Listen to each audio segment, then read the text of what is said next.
সেদিন কি হয়েছিল জানিস, আমি আর তৃষাদি কি করব, আমার টাকা এখন খুবই দরকার, কিন্তু ওকে বলবো কি বলবো না, কিন্তু ও যদি আবার খারাপ ভাবে, কিন্তু টাকারও তো খুব দরকার। এক কাজ করি, বলেই দিই। শোন না, আমার না 200 টাকার খুব দরকার রে, তুই একটু ধার দিতে পারবি? আমি খুব তাড়াতাড়ি ফেরত দিয়ে দেবো। হ্যাঁ হ্যাঁ, এই ব্যাপার, এই নে ধর, তোর যখন ইচ্ছা ফেরত দিবি। থ্যাংক ইউ রে, আমি এটা খুব তাড়াতাড়ি ফেরত দিয়ে দেবো। আসছি। আমার মাথায় 200 টাকা ধার আছে, আমাকে তাড়াতাড়ি এটা শোধ করতেই হবে, নাহলে আমি ঘুমোতে পারবো না, খেতে পারবো না, বাঁচতেও পারবো না।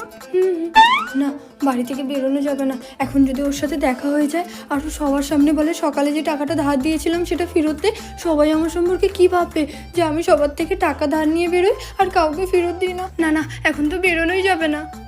মা যদি জানতে পারে যে আমি টাকা ধার নিয়েছি, তাহলে তো আর আমাকে আস্ত রাখবে না, আমাকে ঘর থেকে বের করে দেবে। তারপরে আরেকটা মেয়ে নিয়ে এসে তাকে মেয়ের মতো করে মানুষ করবে। পুরো একদিন হয়ে গেছে আমি টাকা ফেরত দিইনি। আমি যদি এটা শোধ করতে না পারি, তাহলে আমি মরে যাওয়ার পর আমার ছেলে মেয়েদের এটা শোধ করতে হবে। কিছু মানুষ তো কত কত টাকা ধার নিয়ে দিব্যি দিন কাটায়, আর এখানে আমি তো একদিনও কাটাতে পারছি না। কি করব, তাড়াতাড়ি শোধ করতে হবে। হ্যাঁ, মাইনে ঢুকে গেছে। এক কাজ করি, ওকে তাড়াতাড়ি পাঠিয়ে দিই। তাড়াতাড়ি কর, তাড়াতাড়ি পাঠা। ওহ, শান্তি। জীবনে একটা বড় বোঝা কম হলো। আমি আর জীবনে কারো থেকে টাকা ধার নেব না।